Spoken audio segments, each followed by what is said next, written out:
Hello and welcome to the Real Taxi Show with me, real taxi driver and stand-up comedian Trevor Bickles. We're back. Happy New Year, everyone. This is the first episode of 2022. How we all been? Firstly, I want to say to all my regular watchers, welcome back. Good to see you all again. And to all my new subscribers or new viewers, a big, massive welcome. If you are new here, please hit the subscribe button. It'd be really, really appreciated. And also, if you don't want to watch us on YouTube, I get it. Sometimes, you want to be out on the road, you might be a bit busy. Don't forget that we do also have a podcast, the Real Taxi Show podcast on Spotify. That should be on the screen somewhere. Chris will sort that out for us. Yeah, head on over there, so you can listen to this episode and all previous episodes of the show. Anyway, that's enough of me waffling on. Let's get started, eh? So, right, today's guest, he's a lovely, he's not only a great comedian, he is an absolutely funny guy, he's a dad, he's got his own show, he doesn't know the difference between Angel and Victoria Station, but we'll sort that out later. Sorry, mate. Anyway, introducing my mate, Dinesh Nathan, everyone. Hello, here he is, everyone, here he is, people. Sorry, mate, I had to bring that up. yeah. No, you didn't, though. That's the point, right? You didn't. Right, I'm going to let you on a little something, right? We originally filmed this episode back in 2021 at the back end of it, and there was a bit of a mistake between me and Dinesh. I said meet at Angel, but he thought he said meet at Angel Station. Dinesh thought I said, or we sort of got confused and went to Victoria Station. And it was not a bit of a cock-up, basically, wasn't it, for both of us? Yeah, totally. Yeah, but it seems very much so that it's been blamed on me, mainly because it was my fault. But I mean, let's not point fingers. Is what I'm not pointing fingers, but I'm the cabbie. I know where I'm going. Yeah. In fact, I've done exams on this stuff, so it's one of us, definitely you. Anyway, mate, how you been? Happy New Year. Yeah, and you, mate, really good, mate, really good. Yeah, busy. Had a bit of time off over Christmas and New Year, which is nice. It's lovely. And now fully back into it, really. So yeah, it's been good. Excellent. Yeah. Excellent. Have you got many gigs lined up now? Yeah, I could have been busier. Like I was saying, I could have been busier in January, but I was kind of enjoying a bit of time off to sort of. I did do a few, like it was peppered throughout December and sort of January, but I scaled it back quite a bit, and then had a bit, family time and Christmas, Christmas with the kids and all that. So it was nice. And now I'm starting to get back into it. So like February, I'm like really busy, but. I think one thing I learned from like the lockdown and stuff was that I needed to manage like my diary better, in that, I just think I was doing a lot. I was doing way too much, I think. And I kind of, I just think at some point you end up, with anything, you can sort of turn it more into a chore than why you got into things, especially with this sort of line of work, you just think, right, gig. So I've managed it a bit better this year, which is nice, especially with the juggle with, I've got a day job and my family and stuff. So. I'm the same as you. Like when I know, like up to Christmas, you see me gigging. Yeah. And then you have that downtime. And then you think, I really need to get on the saddle a bit and start managing things better and starting getting involved and like getting it going again. Yeah. I know what you mean. Do you like doing gigs over Christmas? A lot of people sort of like stray away from them, don't they? I carried on up to like for the first 2 weeks of December, I was full on.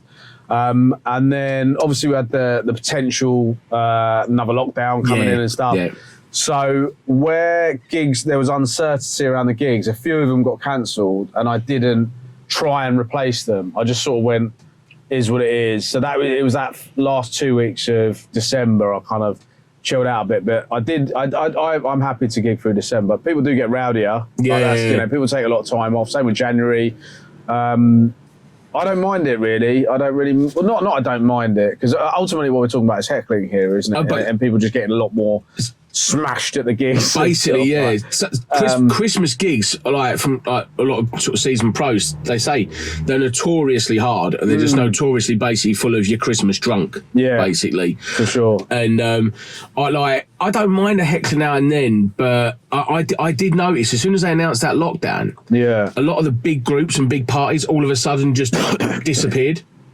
I think I felt like I did a couple of gigs in January that still had this sort of buzz of we're still in the holidays. Did you? You know what I mean? Yeah. So like I had a couple of gigs early January that where there was hecklers in and stuff. I had a really weird one where the like there was some birthdays in and people were being really aggro and stuff. But I've always had that. I've always worked on the attitude that I kind of like I'll do most gigs. A bit of a hoe when it comes to gigs. I'll do most gigs, and in my head, my mindset is, if I do this and it's really horrendous, then there's less likely that I'll go to a gig and go, well, you know, normally I'll turn up and go, well, I've done worse.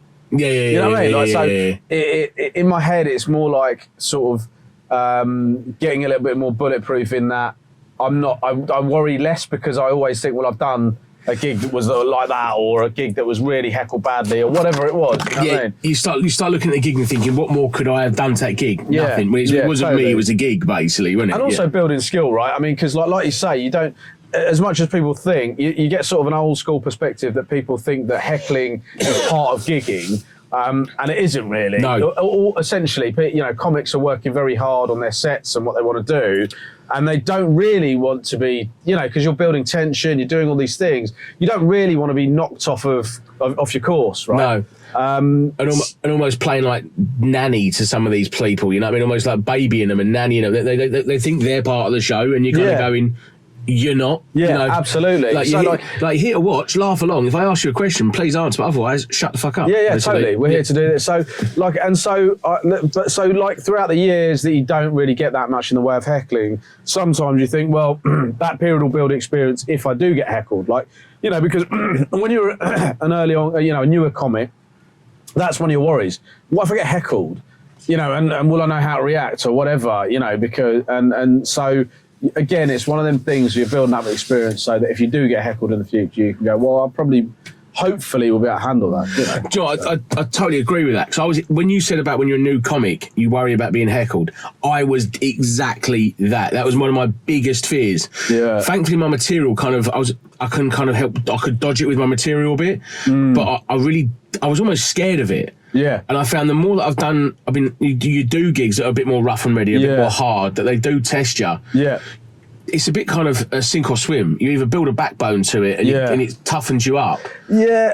Or I think it did for me, definitely, anyway. Yeah, no, I agree. And like, because I think like when I started, the two major worries I had, like obviously when you first started, it was like, oh, you got to be brave to, you know, stand up there and talk and this, that and the other. And like, I would say your first sort of 10 to 15 gigs normally are about getting over the nerves of talking in front of a group of people, you know what I mean? Like, you've still got that bit. Yeah. And then after that, it then turns into this, I want to, you know, this is what I want to achieve out of the set. I want to, you know, I hope this bit works and I want to put this bit there. And I hope that, you know, like, it's less about that kind of thing.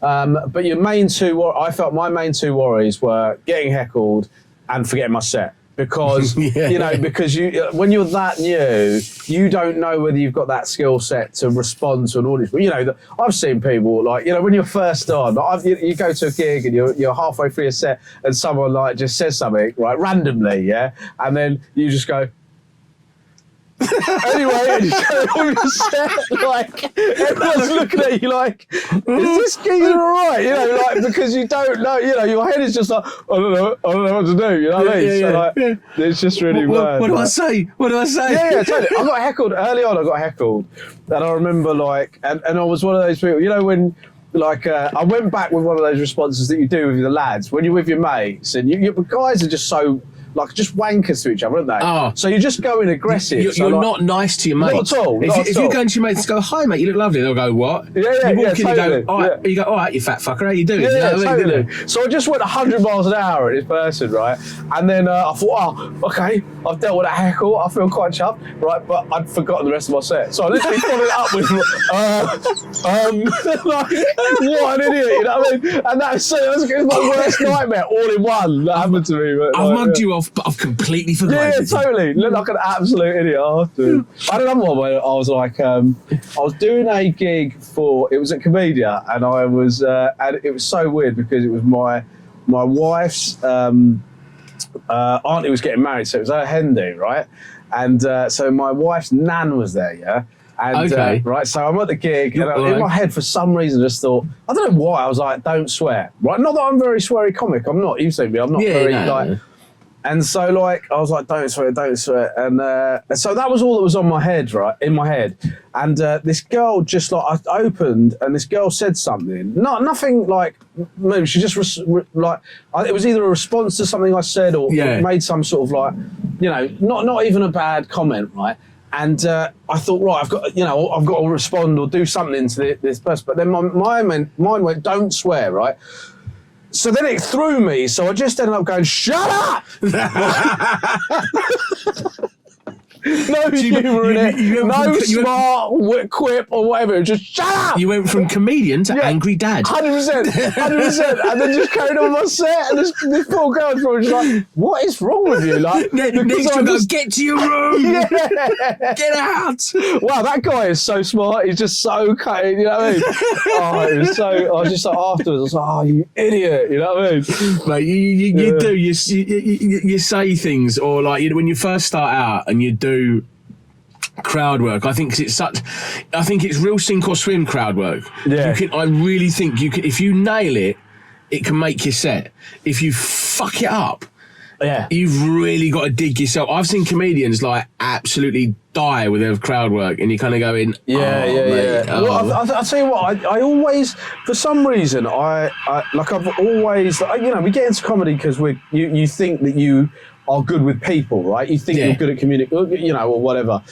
So, like, I always used to enjoy that bit. Like, so I'd always, so when I started, after a while, I was like, okay, I want to try and make like an off-key comment at the beginning, and, you know, try and like get to go into my set a little bit softer, you know, like sort of a less seamless entry into your set kind of thing. Yeah. So I would say something, and sometimes it would go really well. You'd say so, obviously not always, but like sometimes it would go really well. But the when you start out, you're so very scripted. Yeah. That the difference between your natural, how we all doing, I'm nodding away. Drop a line, it goes bang, and it lands, and then you go, anyway, my name's Dinesh, and it's just like completely different vibe, and you could feel the difference. You know what I mean? I totally agree. You can feel like where it goes from you to script. It almost sounds robotic a little bit. 100%. Yeah, and I've had that where I've started a set.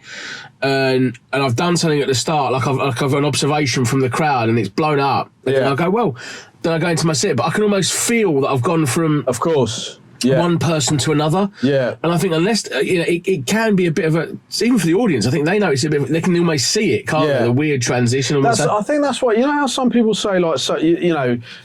Sometimes your material will just stop work, or some of your material will stop working, or whatever it is.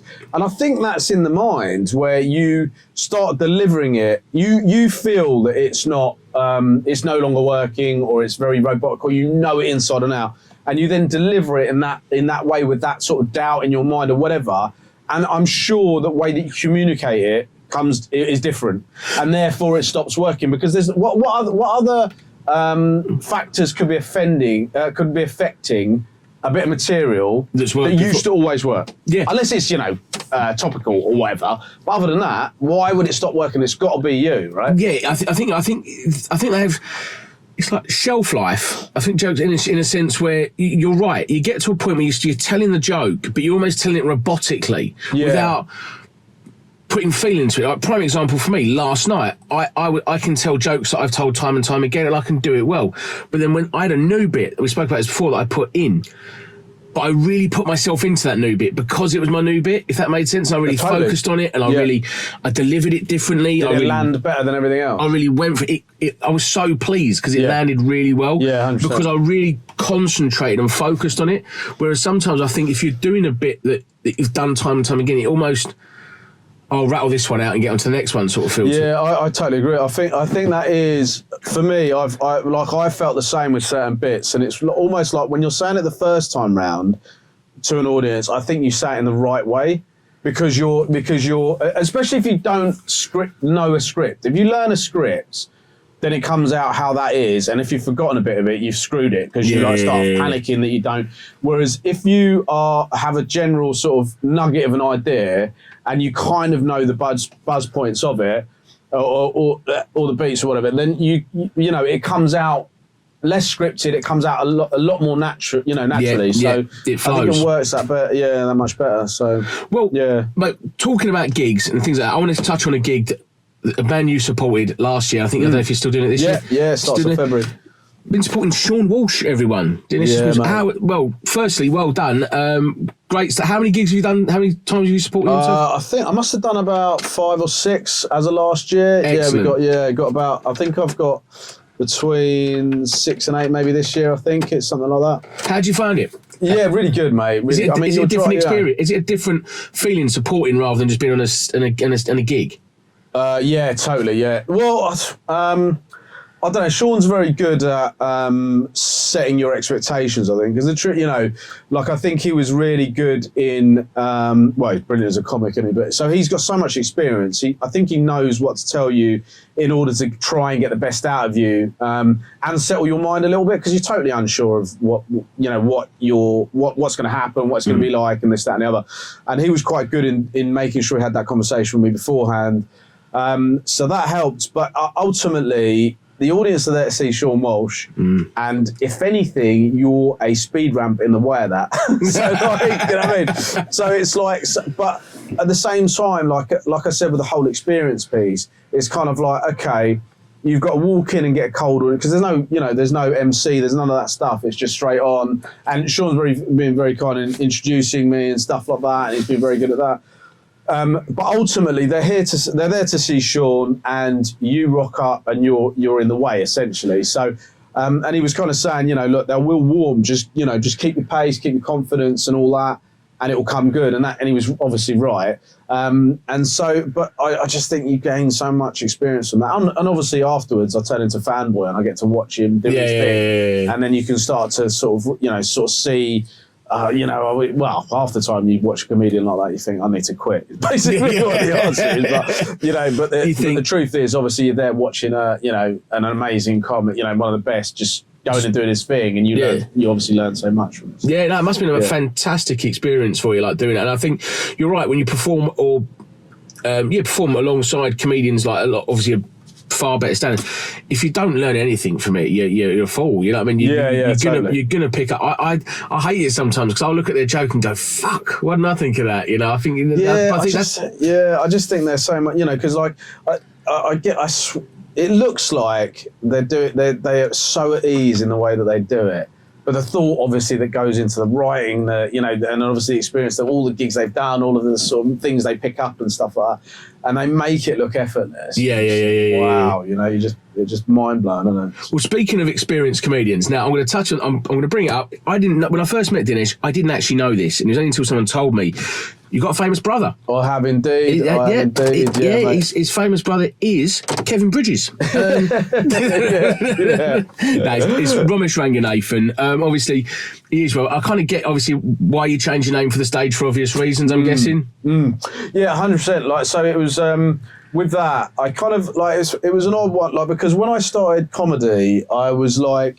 Ron obviously was doing comedy for years, and I used to go to a load of his older gigs and stuff. And at the time, I was training to be a pilot at the time. And that was So I did the whole thing. I got my frozen ATPL, and I did my whole commercial license. And that was obviously what I wanted to do at the time, and I was hell bent in doing that. I'd always wanted to have a go at comedy, but that was kind of like what I was doing. And then through Rom, I started running a gig in Crawley. So we run Crawley Comedy Club. So I've been running that my wife runs it. I've been running it for years. And then after a while, I was like, right, I'm going to have a go at this and do it. And just because my name is so bloody long, I used Nathan as my name on Facebook. And then as I continued on and I was doing my bookings and stuff, I was like, actually, this makes sense, because I obviously want to build it. I want to know, because there's more pressure on the basis that you've got a brother of that.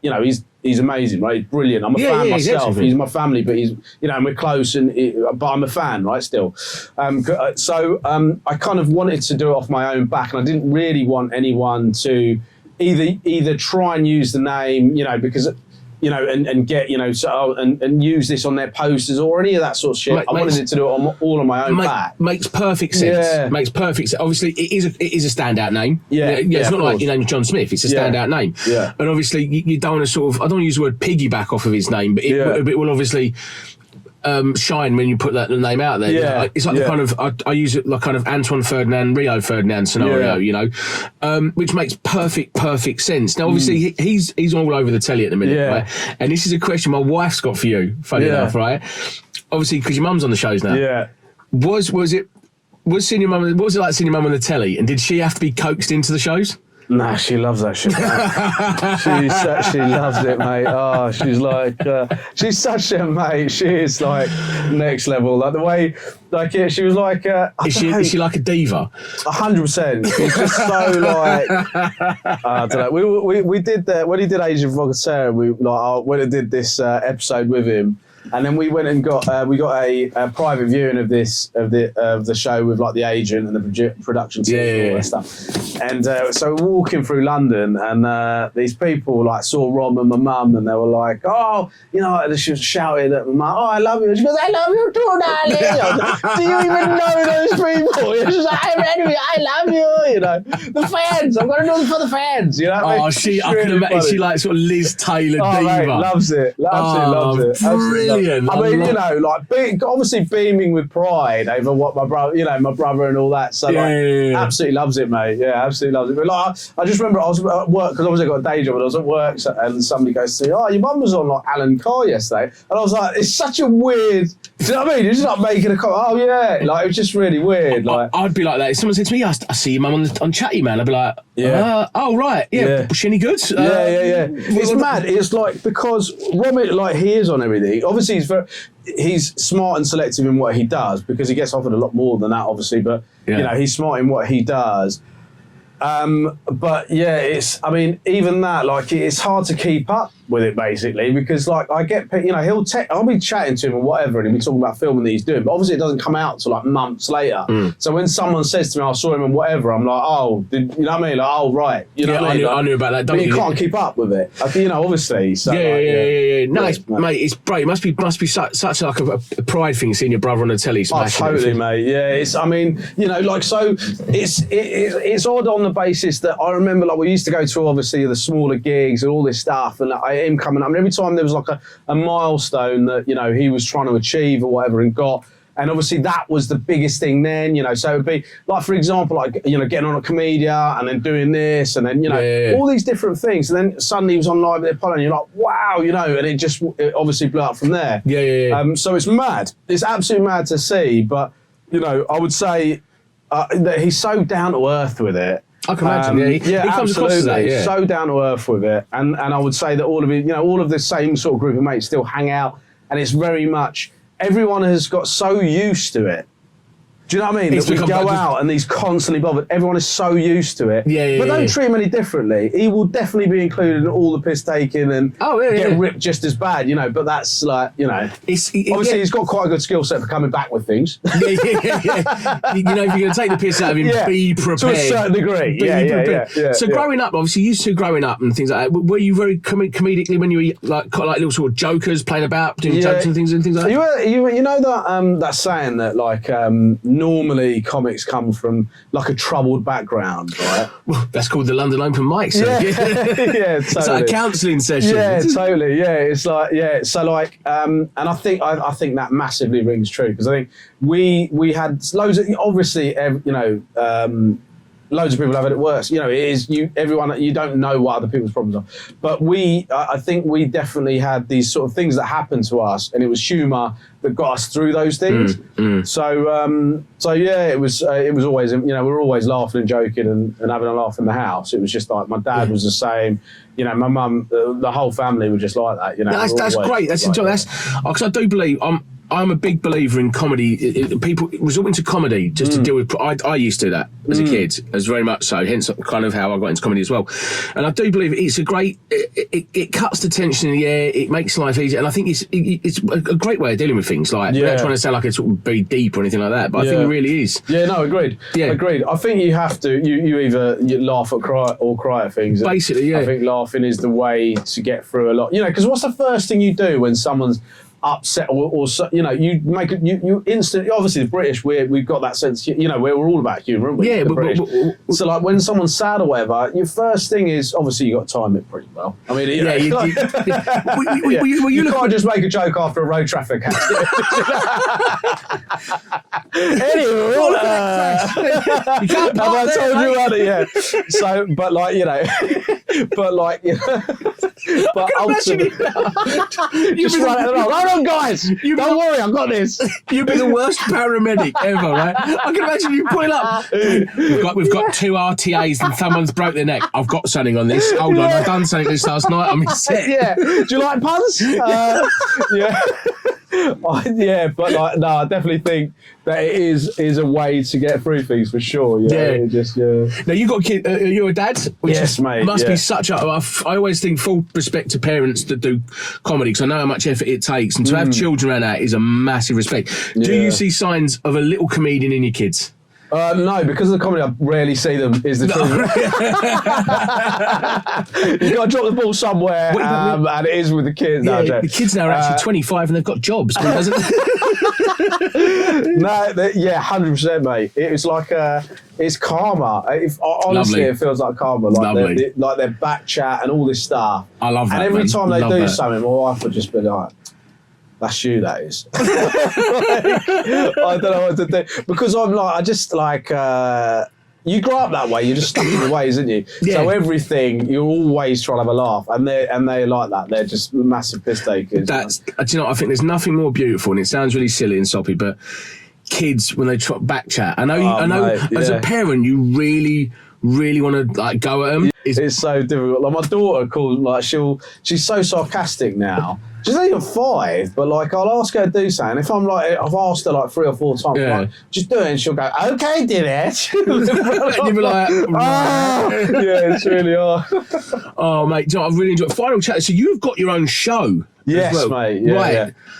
Dinesh's show is based in a car where he drives around with passengers interviewing. Sound familiar? Yeah. We're trying to get out of a taxi now. Yeah. But I don't know if we'll be out there. I'm actually available for hire. Right, no, you've got a show. It's a chauffeur show. What's it called again? Comedy Chauffeur, Comedy Chauffeur. Yeah. Yeah. Talk about it. Yes, we've been a bit slow this year just because we've had so much going on. But we're trying to pick it up again. But ultimately, we get luxury vehicles and drive a comic round. And the idea, so we got comics involved, but it's a bit varied at the moment. But we got comics involved because I wanted to, they're on the road a lot and stuff like that. So I thought, actually, that's not a bad shout to do that. But I've always been into cars, so I was like, what is an excuse for somebody to lend me vehicles? Do you know what I mean? I don't want to pay for the vehicles because I'm very cheap, but I need to get, so it all started on the idea of ultimately just reviewing cars. That was going to be the thing, and getting hands on the newer cars and stuff like that.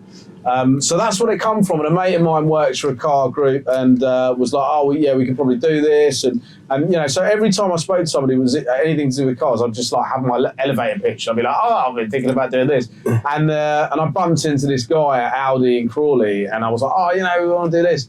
And he's a good mate. He's a really nice lad, Chalky, who I do it with. Yeah. And he was, so I was picking up my car, right? I had some issues with mine.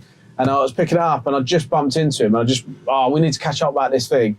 And he's the one who facilitated it. So lovely. That's brilliant. So we'll give it a quick plug. What's it called again? Comedy Chauffeur. Yeah. Comedy Chauffeur, and that's on what, YouTube? Yeah, it goes on YouTube. Yeah. Yeah, check it out. The comedy. You haven't got any other podcasts or anything like that going on, have you? No, I'm sure. I've just jumped on TikTok and I put all my gig dates on Instagram, but I've got no, it's not like channel.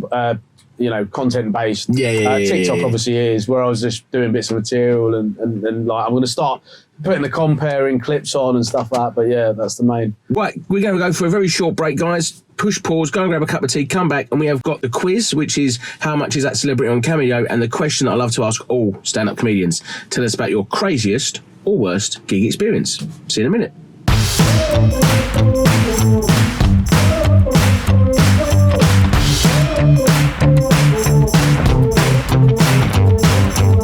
Hello and welcome back. Got a cup of tea? You all ready for round two? Good. We ready, mate? Yes, mate. Lovely. Now, this is a really fun part of the show. If you've not been here before, it's a lovely game called How Much Is That Celebrity on Cameo? I've been on the website Cameo, where you can sort of go to celebrities and get them to do a recorded greeting for you. I've picked a couple of them, and I'm going to ask Dinesh, how much are they? We ready, mate? Yes, mate. Let's do this. Now, we have got a bit of a leaderboard. I'm going to just lean over here. Hopefully, Chris can put this on the screen. So you'll see there, we've got people like Mike Capozzola on 2. We've got Dave Alfie Ward on 3. So let's see where you can get on the leaderboard. All right. Right, so number 1, Clinton Baptiste. Yeah. The comedian. Yeah. Right. Is Clinton Baptiste £37, £87 or £127? Ooh. I would go 130. Was it 137? We haven't even got 137. No, I would go. That's how much I'm hyped to. In fact, I might just try and book him. Was it 100 and what was the highest one there? We've got 37, 87, 127. 127. 127. The answer is 37 quid. Fucking hell. You can have him for 37 How quid. cheap people are, mate. Somebody's going to get him 3 or 4 times. When's your birthday, mate? I'm going to get you a clip of I'm that. easily impressed, mate. I'm like, yeah. Right, we are going to go for classic singer Boy George. Yeah. Right. Now, for Boy George on Cameo, is he £72, £122 or £222? For Boy George. For Boy George, you can get a recorded video from Boy George. £222. Straight in there. Yeah, mate. 100%. No messing about. No, because he's. Oh, hold on. No, yeah, £222. Yeah. He's confident. He's gone for it. Yeah. The answer is £222. Yes, mate. Straight in there. He's got Yes, it. mate. He's got it. He's I must admit, worth the moolah. I wouldn't have expected anything less than that as well. I was going to say, Boy George, we're talking about here. Yeah, right? yeah, yeah. I'm not saying. Well, yeah, I used to be a fan. I used to be a fan. I mean, he made some good music. Right. I'm not. I don't even like 80s music. I don't know where. I don't know where you're going with this why one are you now. accusing me of shit? I haven't even done anything. At this point, we're going to take a short break for his mental health, and then we're going to get back into the show. We also do care in the community. I don't know what happened there. He's just my favourite, right? You know that moment that he spoke about when he just shouts at the audience, going, "Shut up!" It's that moment all over again. This is what happens when you have kids, people. This is why I ain't got any. Right. Right. I'm actually going to give you the option for the last one, right? Yeah. I can't think of a clue for these people, so I'm just going to give you the names. Yeah. Right? Akon or CeeLo Green? CeeLo Green. He's going for CeeLo. Right. Is CeeLo Green £11, £51 or £111? He is. I take it this is a UK. Is it a UK based thing? Well, Cameo, you can do. Obviously, you can get American artists, but the price is in pound. Oh, I see. We're doing current. We're overthinking this. He is. Whatever the top bracket is. See, no, £111. No, go middle bracket because I mean, I don't think CeeLo Green's great and I think he's brilliant, but I don't think he's as well known. So you think you can get CeeLo Green for £51? Yeah. Right. CeeLo Green is £111. Oh, fuck it. He fucked it up, people. Damn it, CeeLo Green. I thought you were going to go for that. I know, I was thinking about it. I didn't know, I was basing it up, mate. There was some logic that was going on with no real fact behind it. That's Well, I'll tell you what then, we'll do it for a very quick laugh then. For a very quick laugh. Akon, the singer Akon, you know him, yeah? Right. 3-2. If you do get this, I'll add it to your points score. All right, cool. So I'm nice like that, right? Yeah. Is Akon 126, 226, or 326? He's 326. The answer is £326. Bosh. We'll give him 2 points. Yeah. It's the new episode, 2022. I'm in a good mood. We'll give him 2 points. That sound good? Chris, bang him for 2 points, mate. We're done. Brilliant. Nice. Lovely stuff. Nice. Right. I really enjoyed that. Yeah, but now this is fun. the question I really love to ask all stand-up comedians because I find this so interesting and funny. So, Dinesh, tell us about your craziest or worst gig experience. Do you know what? You know, I've been thinking about it, and I was like, "There's, you know, like I started thinking worst gig, and this, that, and the other." But like I said, you always pick up. I feel like you chalk it up as experience. So I wouldn't say none of them I've come away from going, I want to quit. Like, you know, normally looking at other acts that I think are brilliant, those are the ones that make me want to quit. Other than that, I've gone to gigs and all that. But like, you know, a few of them sort of stand out. I'll tell you what. One gig that I did was. I hadn't told anyone at work that I was gigging and stuff like that, right? Right. So I'm at this theatre in Worthing, right? And it was like a 300-seater or something like that, and there was about 30 people in. It was really like, it was just a struggle to sell. I don't know what happened. Yeah. So it's fairly empty, and I'm standing like with a group of like, and I'm fairly new. I'm within the first sort of 6 months, I think. And we're all standing there. And we're like, this is going to be a death because obviously you've got a 300-seater, there's 30 people spread out all over the place, right? And I'm looking out and I was like, I swear I know that geezer, right? And I was looking out, I was thinking, yeah. So I went out and it was this guy I work with. So I was like, hello, mate, how you doing? This, that, and the other. And because I'd already run comedy nights and that, I was thinking, oh, he probably just thinks I'm running it, whatever. And so then the show started. And I didn't say anything about being on, so the show started. First comic, MC's on. I don't even think it was MC. It might have just been the promoter. To silence. Yeah. First act, second act, I go on, nothing. You know, just constant, right? Just how it was, right? And then I saw him after I'd been on, like with all the show had finished, and he went, "See you Monday." No, well done. No, that was really good. Just like, shit. It was really like, it was just heartbreaking. I bet you were like, yeah, painful as hell. And then I saw him like a couple of weeks after at work and that. He was like, no, I really enjoyed it. But I was like, well, you could have told me the night. You know, it was just like, it was painful, mate. It was really painful. There's nothing worse, right? If you've had a bad gig and you've got to just talk to someone, because I actually feel a little bit for them as well. Yeah. Because they don't know what to say. Yeah. They're like, that's all right. Mate, it's horrible. And again, mate, laughter, because I think you have to embrace the death and just go, you know what, that was funny. You know what I mean? Like 9 times out of 10, if I die on my ass, it's my other mates that are comics. Like there's a group of us that like, you know, chat and all that. Yeah. They're the people that I'll still hear laughing. If I'm dying, you just hear this giggle at the back, and you're like, you wankers. Because they're laughing at your death. Yeah, 100%. Yeah, they're looking at you going, yeah, totally, mate, totally. Oh, mate, I feel your pain on that one. Definitely. Sure. Yeah. Dinesh, mate, thank you ever so much. I'm really glad we got to get to do this episode because I really, really enjoyed it, and I really hope you have as well. Yeah, I really have, mate. I hope you can repair the side of your car after smashing your door into the wall. Right. In the break, I got out of the cab and I sort of wrote off the motor.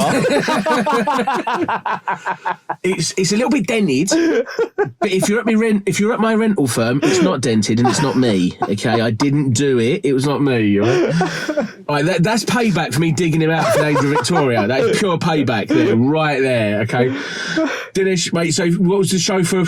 Comedy Chauffeur. Say again. Comedy Chauffeur. Comedy Chauffeur. Look that up and look up on socials as well. Catch him where he's going to be gigging next. Even go and see Sean Walsh. You'll get to see 2 for the price of 1. You know, mate. Thanks ever so much. And once again, thank you guys for watching the show. I really, really appreciate it. Once again, if you haven't subscribed yet, hit that subscribe button and also catch me on Spotify as well. And I'm going to leave the show like I leave it every time. Once again, guys, thank you very much. Stay safe and be lucky.